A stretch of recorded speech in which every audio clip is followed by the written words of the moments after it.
I would like now to present our salutatorian, Sarah Hirshorn. Father Collins, Mrs. Tennyson, Dr. Vidal, Mrs. Hayes, Mrs. Collins, trustees, faculty, parents, friends, and the graduating class of 2013. Rowers don't usually get the microphone. Normally, it's the coxswain who motivates the rowers over the loudspeaker and steers the boat through the race course. But I am Sarah Hirshorn, a proud member of Convent of the Sacred Heart's graduating class of 2013, and I am a rower. I'd like to think that our time at Sacred Heart has been just like a crew racing season, and sitting to my right and left is my team. Now, I'll admit that crew has many markings of, say, a cult. From the outside, it's difficult to understand our specialized terminology ranging from pogies to sculls to riggers. We meet every day for 2 hours at the murky Mianus River, sometimes at 5:30 in the morning.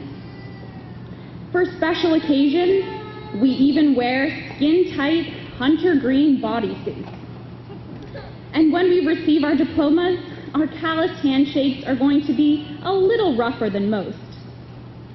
Nevertheless, I still believe that crew is a helpful lens for understanding this athletic season called high school.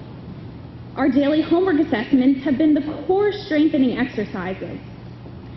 Some exams and papers are real marathons, while others have been exhilarating sprints. And most important, my experience as a member of the Sacred Heart crew team has taught me that if we always strive for our personal best alongside our teammates, supported by our coaches, teachers, and parents, and guided continually by our faith, we will be able to handle whatever the future holds. So today, I'm going to be your coxswain to guide you all through this final race of our high school season. And it's a spring race, so it's a quick sprint to the finish. Normally our boats only accommodate 8, but today we're making an exception, and I hope you'll all come along with me. Slip your feet into the foot stretchers and grab the oar handle. As announced at the start of any race, we have alignment, attention, row. This is not a journey that we made entirely alone. We have worked under the guidance of an incredible group of teachers who have supported us along the way. On the crew team, our coach, Costel Nutescu, frequently wears a t-shirt with the words, "Never, never surrender," and reminds us that each practice is a new opportunity to hone our skills, and each race is a new chance to shine. One common misconception about crew is that brute force and strength are all that is needed to win races. However, races are won with finesse, artistry, and panache.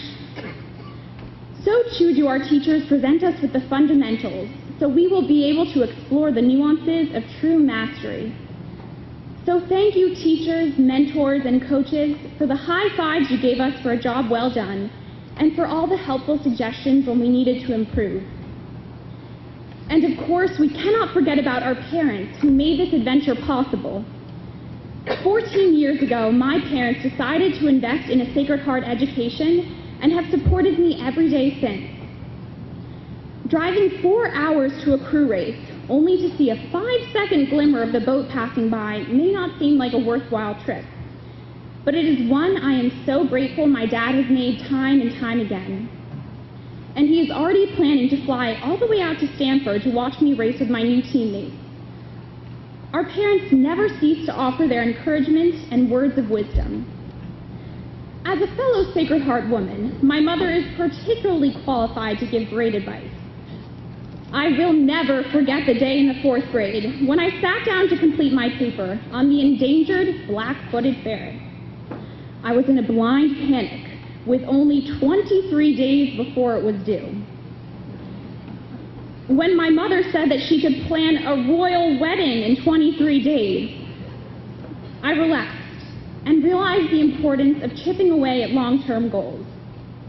So thank you, parents, for cheering us on, regardless of whether we were in the lead or lagging behind. Your tireless support has been invaluable. My Sacred Heart sisters are my teammates, who have rowed with me every stroke of the way. In particular, it has been a memorable experience racing with my sister, Emily Hirshorn, in the Varsity 8, Heart 4. This high school season has been filled with many amazing practices, but the races to come aren't always going to be easy. It is during these moments that we can choose to face them with a positive attitude and visualize a favorable outcome. I hate to break the news, but the outside world isn't going to be all conges and goûters. We've all been there. Right at the start of the race, your blisters burst open, and with every stroke, pain surges through your body. There's a strong headwind, so despite your best efforts, the boat's offset. Of course it's raining, and of course you're wet. So much for that supposedly waterproof vortex. And your reward at the end of the race is carrying the boat on your shoulders, the weight of the boat pushing your wet socks further into the mud. All you want to do is take a bubble bath and curl up with a good book. But the boat needs to be taken apart and placed on the trailer. It is during these moments of adversity that we need to remember the importance of positive self-visualization. In Dr. Dennis Waitley's book, The Psychology of Winning, he references a study that divided a group of basketball players into 3 groups. One group did not practice free throws, the next group practiced for an hour a day, and the third group simply visualized making the free throw. Quite surprisingly, after a month, the group that simply visualized making the free throw had the highest success rate. If we maintain an optimistic attitude and envision a favorable outcome, we will be able to handle any struggles that may come our way. Equally as important are the values of collective collaboration and individual resilience. This is especially vital on the water.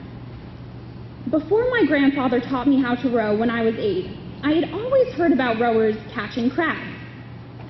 I just assumed this meant that they could collect crabs for dinner while they were rowing. I later learned that this term describes when one person's oar gets stuck in the water. If someone is out of sync, everyone can feel it. All it takes is a little reorienting before everyone is back working together efficiently. So to my CSH soul sisters and teammates, thank you for always rowing with me every stroke of the way. The finish line to our Sacred Heart career is in sight. Let's take a power 11. 11 final strokes to finish strong in honor of those first 11 girls on the Sacred Heart crew team. And we've done it, ladies. Our Sacred Heart season, and my time as your coxswain, has come to an end. But St. Madeleine Sophie Berra founded the Society of the Sacred Heart so that we could become strong women of faith who are not small and finished, but seriously begun. And the season of our lives is just beginning. Next year, we will all race alongside new teammates, new coaches, new friends. But the one thing that will remain constant is the voice of God, our heavenly coxswain. After all, when you're rowing backwards, you can't always tell where you're going. But God will always steer us in the right direction and will be the eternally sustainable fuel that powers us through any marathon. And no matter what the future holds, all we need to do is remember quick hands away, maintain mental toughness, drive through the pain, keep faith, and confidently move forward, remembering how far we've come, because every stroke counts. Thank you.